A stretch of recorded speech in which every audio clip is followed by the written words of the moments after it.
something, 20 something. We need all that. So you gotta come with that 5. F-Y, 5. Hold you accountable 2020. Oh, I know y'all thought I was not gonna ever get this video out, but here I am making the second part of the budgeting workbook or budgeting video. The first video, if you did not watch the first video, please go back and watch the first video before watching this one. If you did not complete the first worksheet, please complete the first worksheet before you come watch this video and try to complete this one, because you're gonna be confused. So if you look in the description of all my videos, you'll see links to whatever I'm discussing or talking about. So in this particular video, you'll see a link to the first video, first budget worksheet. Then you're gonna see a link to this workbook worksheet. And I'm excited about this one because I really impressed myself. So, like I explained in the first video, I didn't feel comfortable making a video just talking without giving you any real example or anything real to do, or making it make sense off of camera, if that makes sense. And it probably did, but whatever. So this video is about lowering those expenses a little bit. A lot of you all reached out to me and you told me, okay, that first video got me together, I got my life, I realized where my coins were going. I can't believe I was spending so much money on this, that, and it really just helped you like kind of self-check yourself. Like, I understand, like, we get so busy adulting, we get so busy like just dishing the money out, that we sometimes don't self-check ourselves to see exactly what are we doing. So it's always good to know where your money is going, because if you don't know where it's going, then you don't know how to control it. You don't know what you're overspending, where you're underspending, where you have room for opportunities. So the purpose of the first video was to get you to the point where you understand where your money was going, where you were spending excessively. Because I know you was looking at yourself like, oh, I really ran the freak out. But that's okay, we all have to do those self-checks. I told y'all in the first video I had to do that. My first time doing my taxes, the year after I started my real job after college, I got a real good self-check. And it just made me more mindful. And like I said, every part of your budget has a number. So now you did the first workbook, every part of your budget has a number, and that number is what you just realized that you were spending on average. It has no rhyme or reason. You've just been spending it, so that's your budget right now. But that doesn't mean that should be your budget. Okay? Those who are saying like, I'm really been swiping hard over here in this category, you know that you have an opportunity to lower those numbers. So go over some important things that I think that you should know, or that I believe in, that I feel like I should share with you.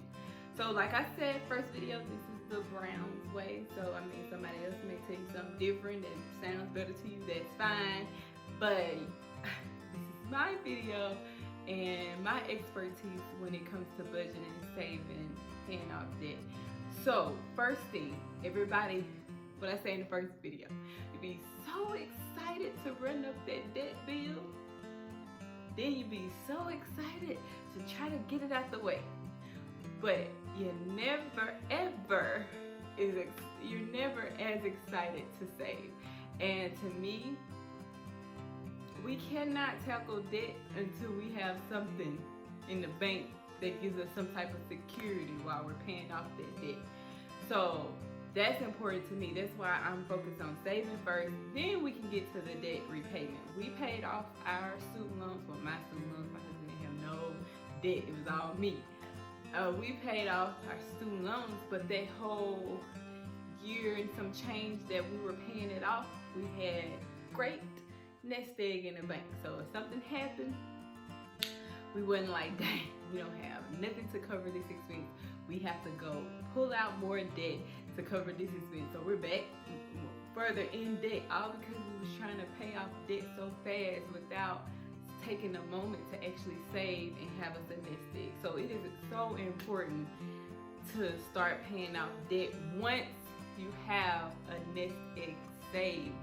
Once you have some coinage in the bank that you can fall back on if an emergency happens. You don't want to be paying off debt, feeling so good about yourself, and something happened, and guess what? You back to square one because you're taking out debt to cover this emergency expense, and you know, you're just backing yourself in a hole. Like last week, my husband had to take his car in the shop. $3,500. And you know what he said? That was a good deal. I was like, what? He said that was a good deal. I had budgeted in my mind. I thought that I would have to pay this much for my car repair. Yeah, $3,500 for his car to be fixed. Cash didn't bother him. No sweat off his back or whatever. But it's because we budget car repairs every year. Some years our car repairs are high and they match our budget. Some years they're low and they don't match our budget. Some people are like, why y'all just won't get new cars? My husband's car has 216,000 miles on it. Okay? My car has like 169, I think. And for us, again, the brown way. For us, when we sit down and calculate new car note, car insurance for new cars, versus just saving for car repairs yearly on paid off cars that we just have liability on, way cheaper. We come out cheaper. So that's kind of why we just keep that car repair budget real well, real padded, because we know our cars are older. Of course, they're gonna need repairs throughout the year, but it's okay. It's cheaper than we gotta pay that car note and then her car insurance month after month. So that's another little tidbit. So I don't know where I was going with that, but back to this video. Another thing, there are only 2 ways you can save more than what you're currently saving. Only 2 ways. Well, there may be more, but only 2 very basic, important, main ways. You increase your income or you decrease your expenses. That's it. I mean, you may hit the lottery, run a scratch off. There's some rare circumstances and occurrences. But increasing your income or decreasing your expenses. So this video is about decreasing your expenses. The workbook is about decreasing your expenses. But I will talk to you. I have a notes section on my page, so I will talk to you more about increasing your income. So you know that is a real thing you could possibly do and be able to save more. It works. It happens. You can increase your income. So it'll be easier for me to talk through this video with the workbook. It'll be easier for you if you just download the workbook and let's get going. So the first page, people always ask me, how much do I need to be saving? How much should I save? I think in the last video I said, I can't tell you that, but I can help you figure that out. So for me personally, I always believe 6 to 8 months of living expenses is a good breath of I'm good. Some people say 3 to 6. 3 to 6 is good. 3 to 6 is a great number. Then 3 months make me nervous. Then around that 6 months, because you gotta think about it. If you lose your job, you get unemployment, you don't get your full, look, I know you don't get that full check. You get a percentage of what you was making, then you gotta make up the other expenses some kind of way. So, and I know in the state of Texas, after 6 months, it's a wrap. I can't remember what Mississippi is, so that's why I always say shoot high, shoot with a buffer in mind, and you will land somewhere safely. Don't undercut yourself when it comes to saving, because something with $3,500 last week. I could have had a booty bag. I don't want one, but I could have had one. So think about those things. If you got an old car like us, you could possibly have to pay $3,500. It's like 3 months worth of rent right there. So first page is a calculation of what you need to be saving monthly this year for the rest of the year to hit that goal. So I'm suggesting 6 months should be your savings goal. You do what comfortable for you. If you want to ride with 3 months, ride with 3 months. 6 months, 8 months. So basically the first page, can you see? Probably not. The first page basically is a calculation. First line, what is your 2000, and it's blank, so people can use this for years and years to come. Well, in the 20s. So when they get the 30, 22, I can't worry about those people. So what's your 2020 savings goal? That's the first line. So if you're following along, it's gonna be good, because a lot of people got confused on this page, but follow on with me and you'll be good. So what's your 2020 savings goal? What is 6 months of savings for you? What would that look like in your account? Is that $6,000? Is that $12,000? What does that look like for you? Okay? And you may not want to do 6 months. You want to start small. Do 3 months. That's fine. So write that number down. What do you need at the end of this year, or the end of the goal you're trying to set, to hit 6 months worth of savings, or 3 months, or 9 months, or 8 months? Got that? So what do you currently have saved? That's the next line. So take what your goal should be minus what you currently have saved in your savings. So that's gonna give you the difference. Like, this is what you're lacking. So if your 6 month goal is $12,000, you got $3,000 saved, then you got 9 more to go to hit that 12. Make sure my math right. Right, okay? So that would be your difference, $9,000.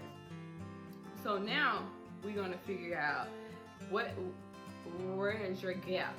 Basically, when we say gap, we say what are you missing in your savings to hit that goal. So the next line is, what are you currently saving on average monthly times 12. So if you're saving $300 right now, that times 12. Okay? So what is that number? Current average monthly savings times 12. Okay? And then minus that difference. So that minus that 2020 savings growth for what you currently have saved in the bank account. And so some people, it'll come out a positive number, some people will come out a negative number, but if you are a math person, you'll know what to do. So then there's a difference. Make your difference positive. So there you go. So that difference between what you would, if you kept saving what you're saving now each month for 12 more months, and you don't have to do 12, this is what I have here. You can finagle this formula how you want to, but I'm gonna speak as we're doing it, as I have it down. So what you would save in 12 months if you kept saving what you save now, minus the difference between your goal and what you currently have saved in the bank. Then you have another number. Then divide that by the number of months left in the year, because we're gonna try to hit this number by the end of 2020. Yes, we will. We're gonna do that. Okay, so now you see your savings gap. You see, like, okay, so I need to save $200 more a month to hit this goal. That's basically what this formula is supposed to show you. What is your savings gap? Okay, so now we go to current average monthly savings. So this you should know by doing the last video workbook. So, and this part of the formula up there has it too. So what are you currently saving on average? Plus your gap, what you need to save to hit your goal, what you need to save more to hit your goal, plus a buffer. We work with buffers in the Brown household. If you're not a buffer person, that's fine. You put 0. But we always say go high as you can. Plan for the worst thing that can happen. So you saying that, hey, I'm trying to hit 12,000 at the end of the year. This is how much I'm currently saving. This is how much I'm missing from my savings. That's all I'm gonna do. No, give yourself a buffer in case one month you gotta slow that saving pace down. Give yourself a buffer. My advice. So then, at the end, you'll get your target monthly savings. This is what you need to be saving for the rest of the year to hit your 2020 savings goal. And if you're watching this video in 2040, your 2040 saving goal, your 2050, 2035, whatever. All right, cool. So now we finna do some work. So these pages, next few pages are do the work pages. So basically what you'll do is, if you watched the last video, if you bought the workbook from the last video, then this should be easy breezy for you. If you didn't, hit that description, links up, watch the video, buy the workbook, do the work, and come back to this video, okay? All right, so this is how these few sheets will work, and I'll go through all these. What is your present budget for going out? When you looked at your expenses that you hadn't looked at to see what you do on average, what is your average number that you spend on going out? Alright, so then in the middle, the box for you to do the work to figure out how am I going to lower that number if I can. And the goal is to try to dig out some numbers, to dig out of your expenses in order to make this work for you. So the goal is not to like, I can't do that, I can't do that. You need to get creative, you need to think. So for me and my husband, when we were paying off debt, I know we had lowered our eating out expense.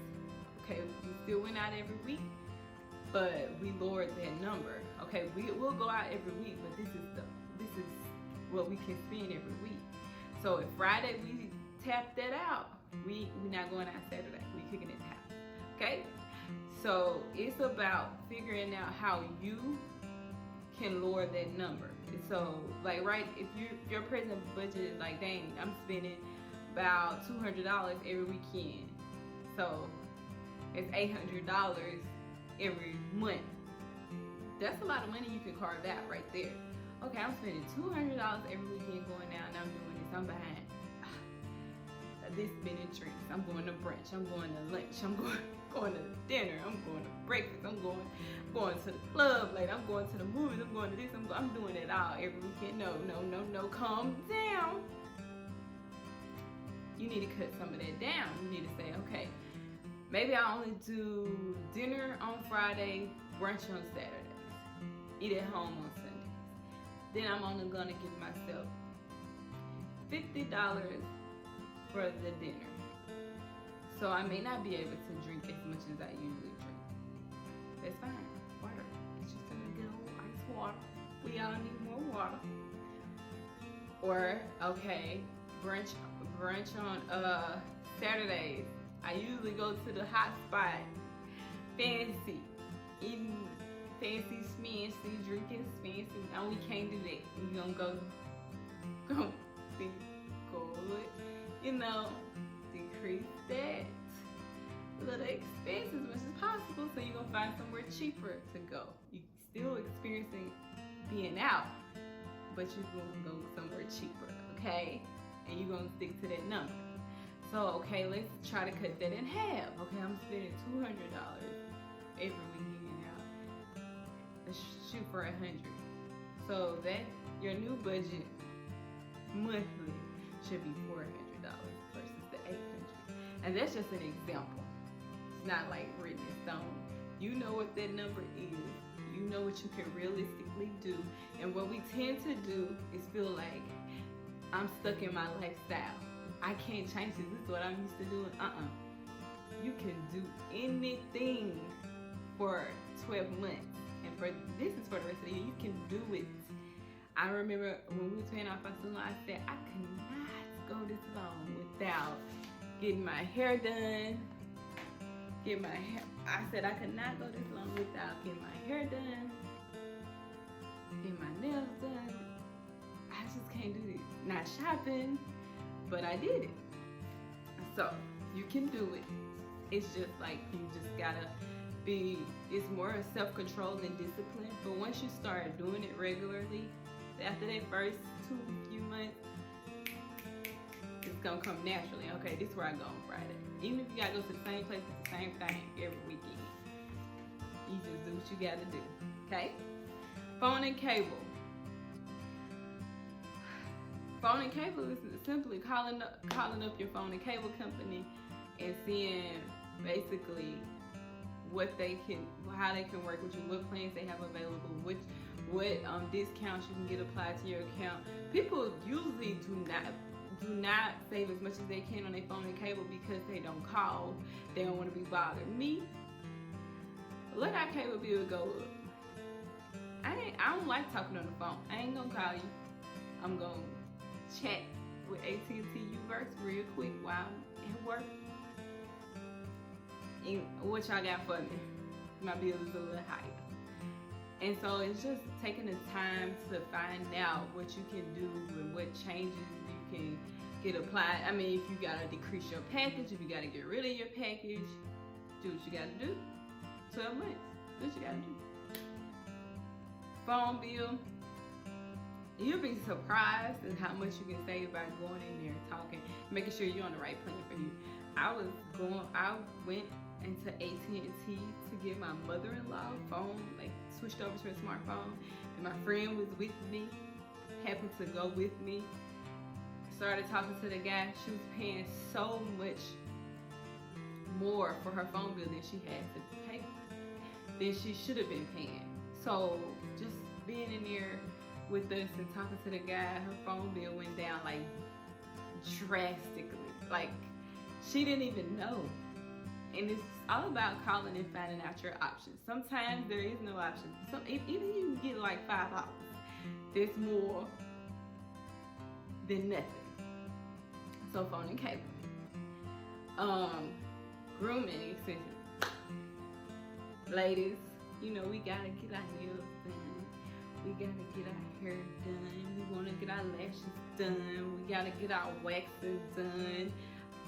Look, grooming is expensive if you are a woman. My husband did not understand till we got married and we was figuring out what's your personal allowance, and I was just like, look, that's not enough for me. I need more. And he was like, what? I'm like, women are expensive. So he lowered his allowance so I can have more. And this is after we paid off our debt or whatever. But before then, when we was paying off debt, my husband stretched out his haircuts. He did. You know, most men get a haircut 1 week, line 1 week, haircut 1 week.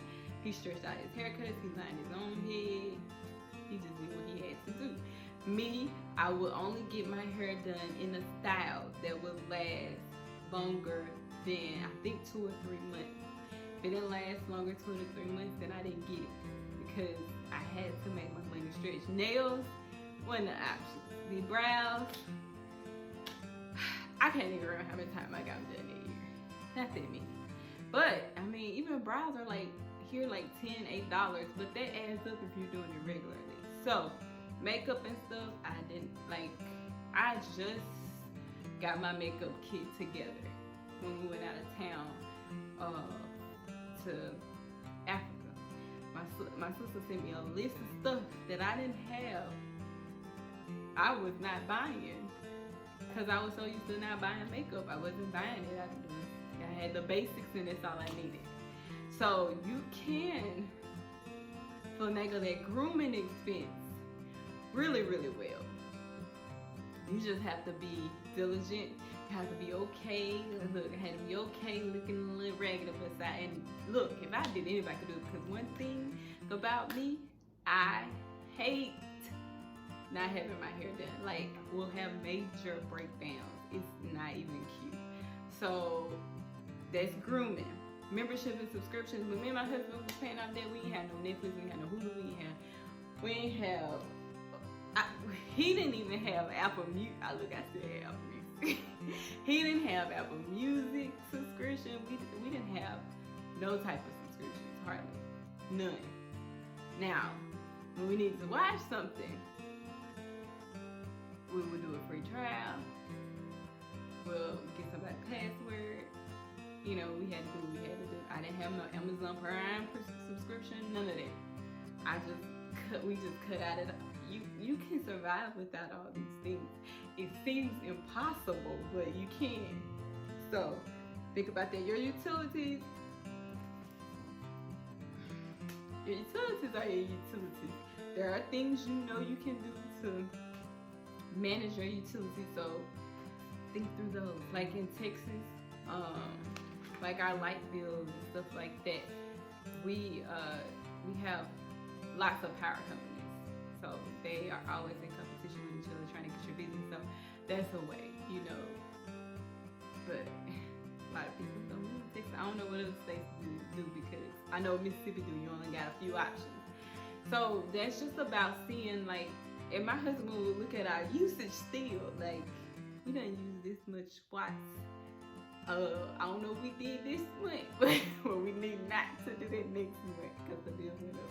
Or when I was home for those 6 months, oh my gosh, he was like on it.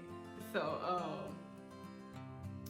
a lot of people just pay their bills. They don't look at their bills. So we do actually look and see like what our usage is on certain things and what's driving our bill higher. And then we try to be mindful of that and do things differently the next month.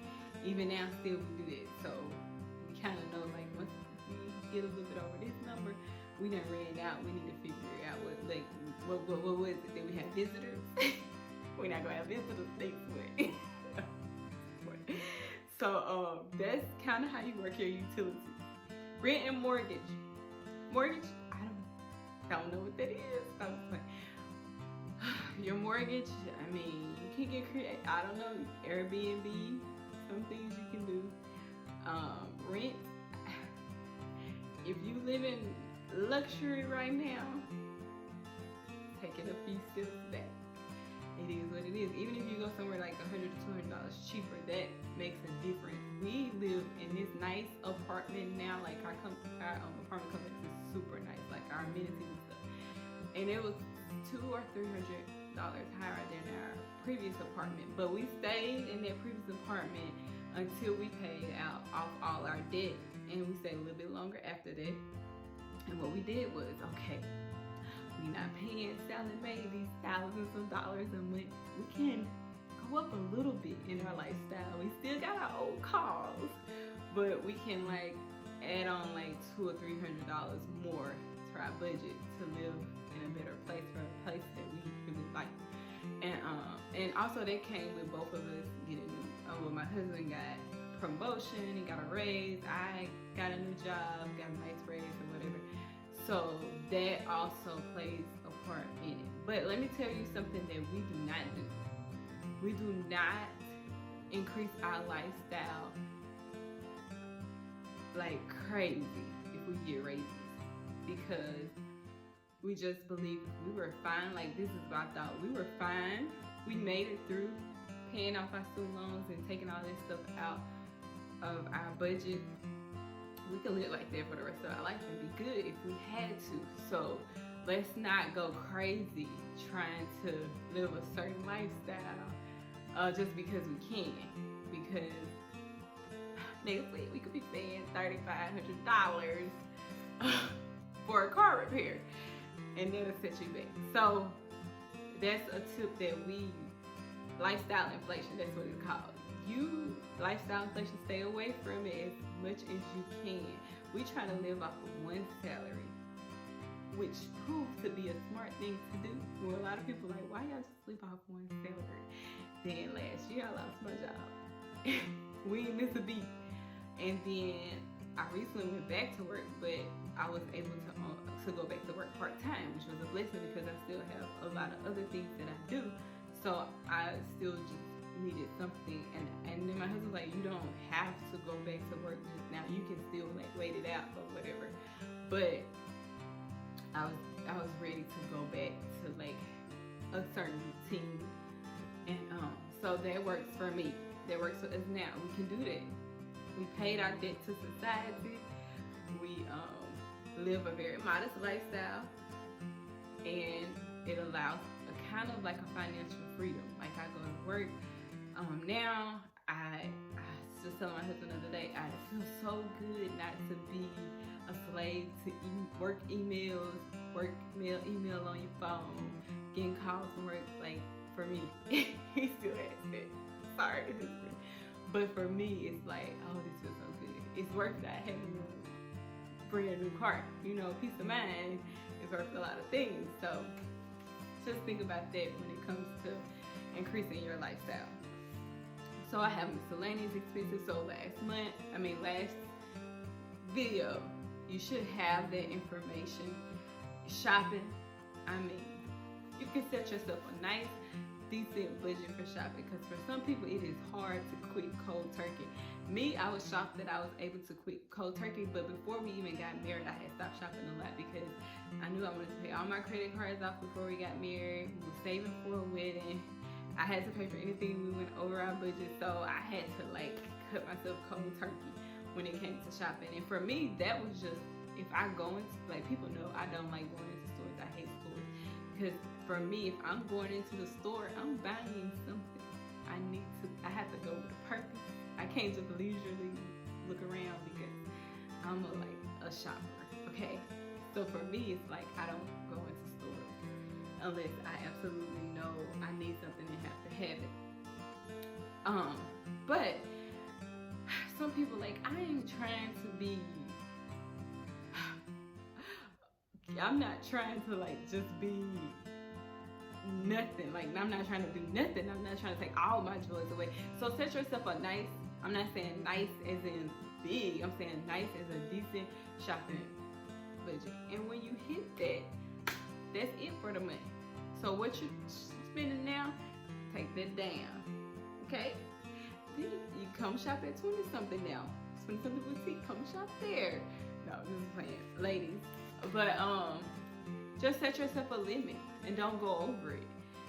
We get in the habit of just swiping and swiping and swiping and not being mindful, and that's when we have issues, okay? So after you went through the workbook and looked at these expenses and figured out what your present budget is, what your new budget is, because you doing the work, you're sitting here and you're looking at your what you're paying in rent, what you're paying going. Look, if you gotta get a roommate too. That's another suggestion I give people. Some people like, I'm grown, I don't want no roommate. When it comes to getting yourself in a great place financially, you can do anything for a year. You can have a roommate for a year. That's nothing. Find somebody who has a off work schedule than yours. You work in the morning, they work at night. You'll never see each other. Just find somebody that they got a good job and pay bills on time. Look, they gotta pay bills. You don't want to be stuck with somebody. So somebody you can trust financially as well. Just not anybody on Craig. You find on Craigslist and hey, anybody looking for a roommate on Facebook? Somebody you know that you know that you know. So basically, that's it for these expenses. You're gonna go through and you're gonna sit there and you're gonna figure out like, what can I realistically do, plus what's a stretch for me. It's gonna make me a little uncomfortable, but it's gonna be worth. It's gonna be what I say. It's gonna be work, but it's gonna be worth it. Okay. So that's how you do those. So, and what you'll do is you see all these plus. So you should already know your current expenses total. So you see your current expenses total. Then you'll add up your new budget total, and then you'll get the difference between that, and you'll see if you did enough work to make up that savings gap. Okay, so what's the difference between that? If your savings gap was $200, so you need to save $200 more a month to hit your goal, and you got down here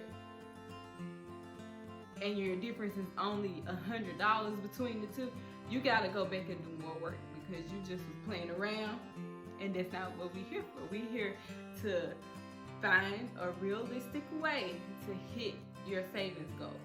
So, okay, you sit there and say, okay, well, I ain't gonna take this too much out of my life. I still need, go back, cut something out, hit that goal. That's hit the goal is to hit the goal. So then the next worksheet is basically your new monthly budget, like you did the last time on the first one, except for I didn't put income on it. So you can kind of see where your expenses are now compared to your other one. So what I would suggest is taking your old monthly goal worksheet you did and just put it right in front of it, so you can kind of compare and see how you visually did, because you know visuals make a difference. So notes. Put notes so you can take notes yourself, either from what I tell you in the video or just basically notes from what the work you did. But when I didn't put income on here for the thermometer, but I do have your total income at the top.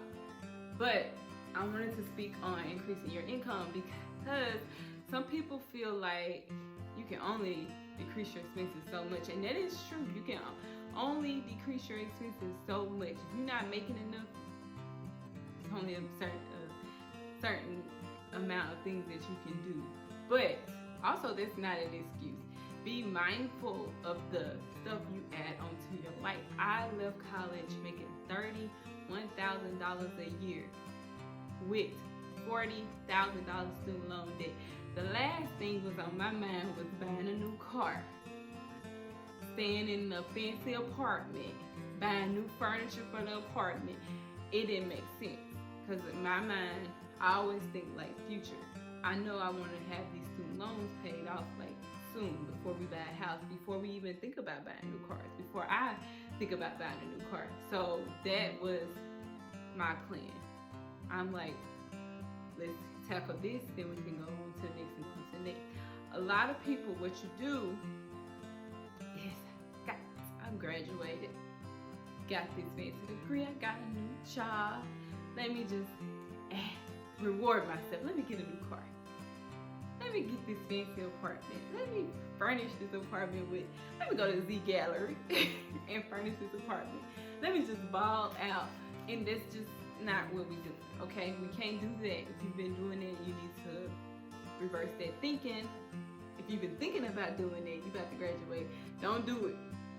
Another thing that me and my husband were adding about, just because we are married or we got married, we didn't want to do the typical, I call it looking married. So you get married and then it's like a system. Let's get new cars, let's buy a house, let's have a baby. Like quickly, because we married. Now we gotta look married. Now we gotta like show these people that we doing married things. And all of that to me is like, oh, new car, debt. New house, debt. I mean, it could turn into an investment, but debt. Because you're taking out a loan, so that's debt. Let's have a baby. Debt.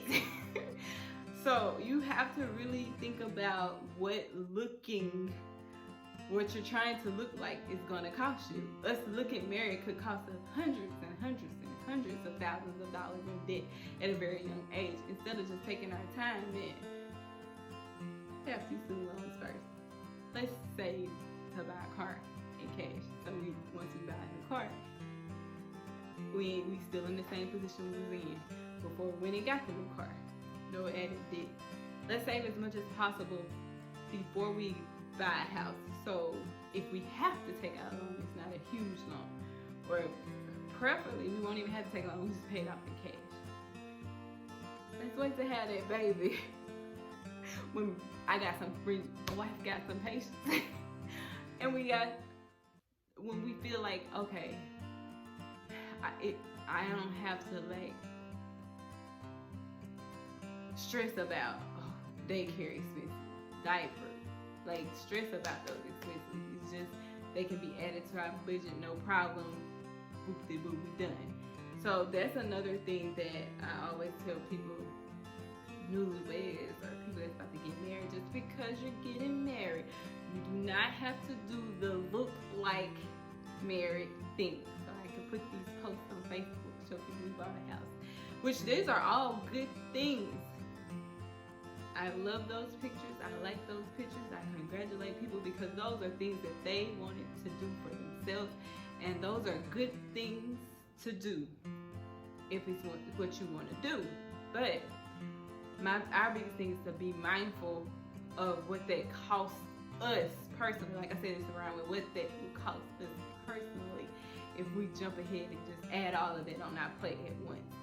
So that's why I tell you to be mindful, be realistic. Where you at? Just graduated college. I still got this student loan debt. Why am I so eager to add more debt? I go get me a $40,000 car. I got $40,000 worth of debt already. But you're gonna complain about paying them student loans every month. You ain't gonna complain about this car.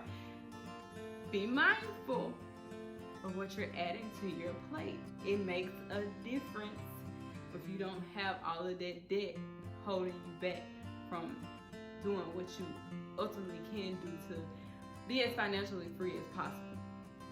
Sometimes it's just a waiting game. Wait until you make more money. Wait until you have some bonuses you can bank. You know, it's just a waiting game sometimes.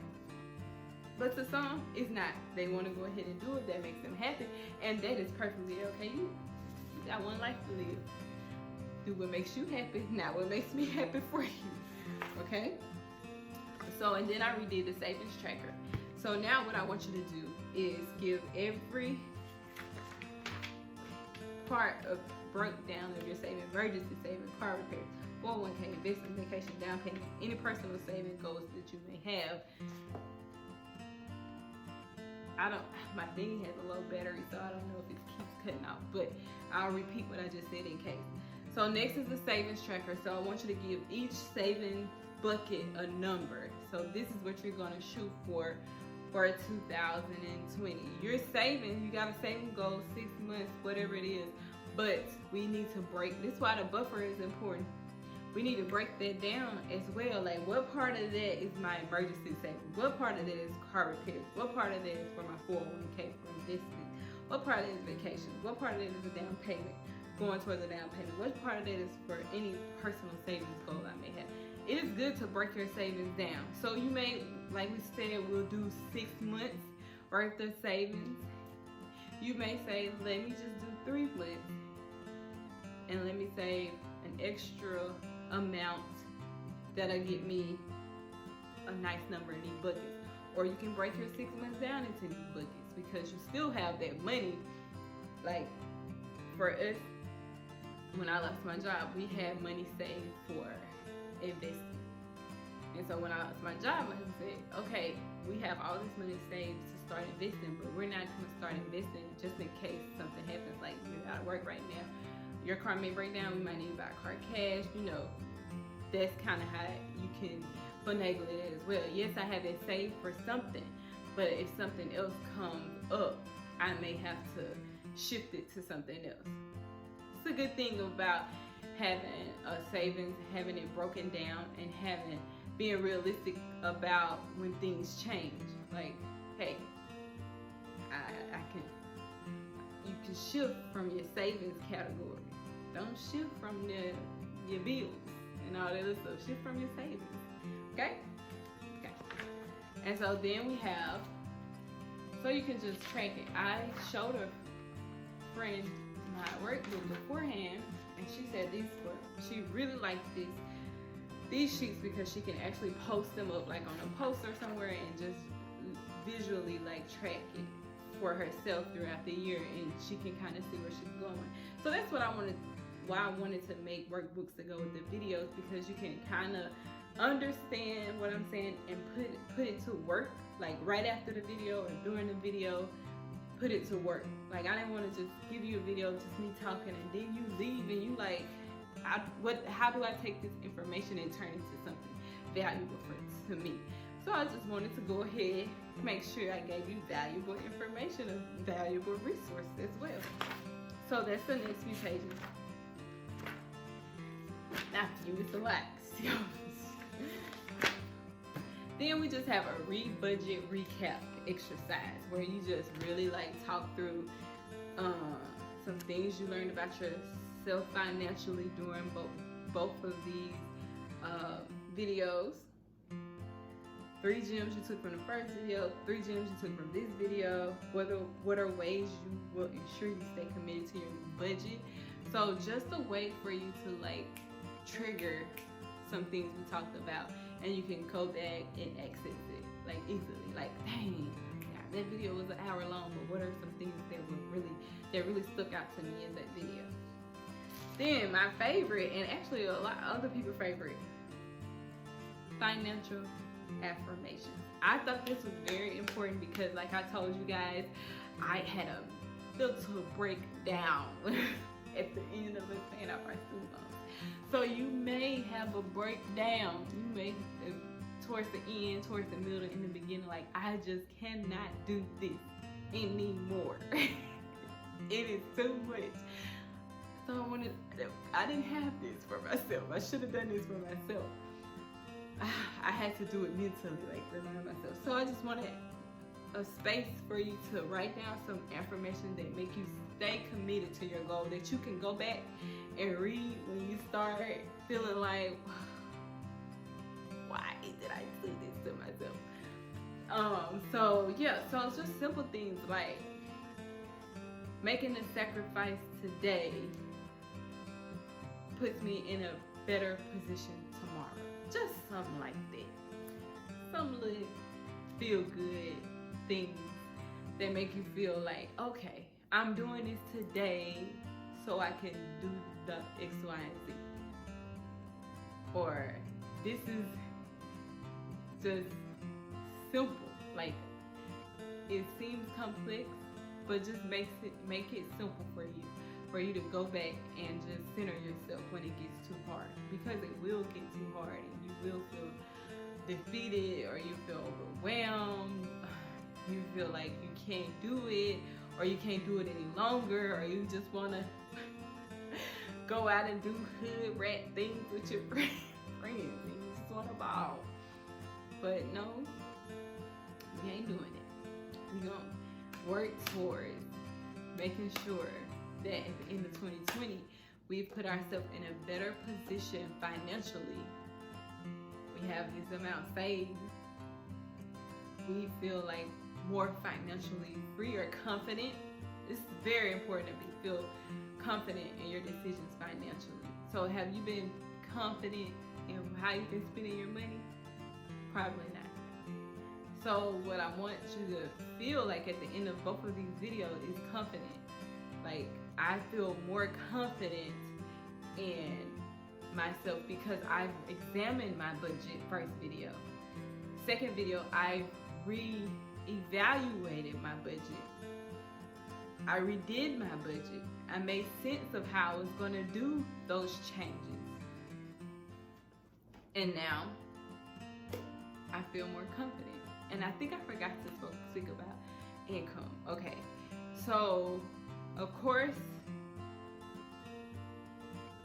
increasing your income makes a big difference in being able to do more financially, but it also makes a big difference in being able to save more and being able to put yourself on a better plan or level playing field, a more comfortable footing or foundation, I would say.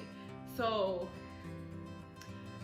some of the things that helped me increase my salary or my last job or whatever, I had people, okay, first, when I decided that I knew I was valuable, knew I brought value to the company, I got a raise at the company I was. A nice raise, but it wasn't a raise that was comparable to what I was bringing to the company. I knew what my skill set was worth because first I talked to people that was around me that was doing similar work to me, working under me and above me, oh no, working under me. And the title was above me, but we were doing the same duties and making tons more. And the person below me was making more than me as well. That's just how it works. That's how it is out here.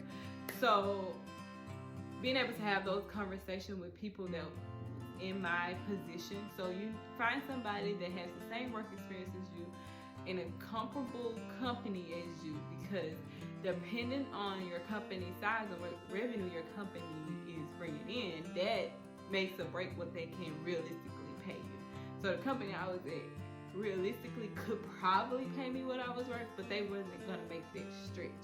So that took me having to find a company that was bringing in, generating more revenue, had the money to pay me what I was worth, making sure in those interviews that a lot of us shortcut ourselves.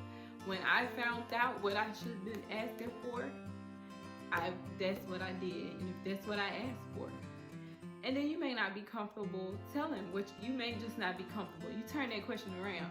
They ask you, what are you looking for this position? What's the salary range? What are you offering for this position? What's your salary range? Turn the question around. Make them speak to you. Make them tell you what they're demanding. But that you don't devalue yourself just to get another job or just to have a job.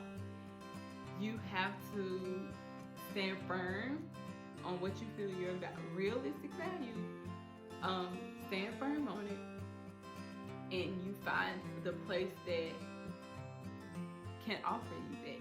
Every place can't offer you that. It ain't about you all the time. Sometimes they just can't offer that to you. They want you, but they can't offer it. But if they want you bad enough, they're gonna find a coin. Even my part-time job, I negotiated by part-time pay. When I started the interview, the lady was like, "This is all that they can pay for this position. Just way more than what I was looking for." And do you still want to go through with the interview? Say yes, because I know I'm a great interviewer, and I know the value I bring. So I know if I get in that room and they see my resume, and then they see the documentation that backs up what I say on my resume, and then they asking me those hard questions, and I can bounce back with the answers that make sense and bring value to their company, then that negotiating ain't a problem if this is where you want me to be.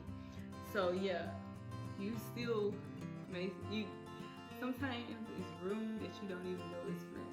So I said, yeah, I'm still interview. And then that happened, we interviewed, they even offered me a little higher than what she said that they could offer me, but I still negotiated because this is what we work hard for. You know what value you bring, you know what your skill set is, you know that you should be making more, and it's always good to look for a job while you have a job, because that makes negotiating easier because you still have something to fall back on. So if you already have a job and you look for another job, don't shortcut yourself. Make sure your resume is up to par. You need a good person. Brittany Womack, I can give you her information, is a good person to go to for your resume. I sent plenty of people to her. I always get her company name wrong. I think it's Next Edition. I always say something weird, but that's not it. Hit me up, I can give you information. Good resume. Invest in knowing about the company. Invest in things that you can invest in, things that bring value to your, increasing your skill set. Like, you don't know a skill that's needed for a job, then we have the internet. There's nothing we can't learn from YouTube. And I go to the job and they're like, can you do this in Excel? Yes, I can. Because I know I can. If I go home, watch the video, practice it. So, these are just some tips on increasing your income. When you increase your income, stay away from lifestyle inflation. You were okay living how you was living with the money you was making.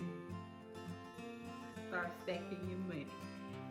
And Not only that, start making better and smart decisions with your money. Investing is always good, but the thing about investing, it is a risk.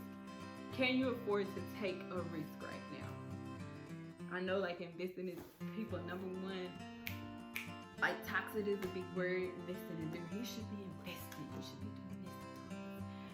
Yes, you should if you can. If you can, like, if you lost the money that you plan on investing, would that make or break you? That's when you start investing. When you know that I can lose this money, I can go throw this money outside, and it ain't gonna bother me. So, those are some of my tips on increasing your income, and because decreasing your expenses, increasing your incomes are going to be your two main hitters when it comes to being able to save more and maximizing what you can do when it comes to putting yourself in a better position financially and being more financially confident. So those will be my takeaways. Do the work to decrease your expenses, to hit your goal. Do the work if possible to increase your income. And then also increasing your income don't mean always mean getting a raise or leaving your job for a bit. You can just do something part-time, have a little side gig. You know, there's other ways you can increase your income without just disrupting your life so much. Like, I gotta plan on how to interview around my work schedule so people don't know that I'm 1 foot in. Like, for me, like, I don't wear makeup to work, but if I have to interview, then I wear makeup. So I have to I gotta either wear makeup to work, or I gotta either put my makeup bag in my car and put makeup on before I go into the interview, or I'll dress very casual for work, and I can't do that for an interview, so I gotta make sure I'm changed, like got enough time to change. Like, interviewing is another job in itself. So you can do something part-time, or a lot of people do Uber Eats, Uber, Lyft. Anything that you can add extra cash flow is good. Nothing to be ashamed of. Hustling is the new it thing. So if you can do it, do it. Look, envision yourself having that money in your account at the end of the year. Do what you gotta do to get that done. So those are my takeaways. Make sure you like, follow, subscribe, share, send this video to your friends. In the description below, you will have all of the links from the first video, the link to the first workbook, the link to this workbook, and you just pick those things on up, and let's be financially confident for the rest of 2020. So that's all I have. If you have any questions, feel free to leave a comment. I'm sure I forgot to talk about something that I wanted to talk about, but we are nearing on an hour, and I think my last video was about an hour, so that's enough. I'm long-winded, and so that's enough. So next video, maybe we'll talk about debt. I'm paying off debt. So just leave me a comment if you're ready for that video. But right now, let's get a good savings. Then we can talk about it. Then we can work towards that. So that's it, y'all. Bye.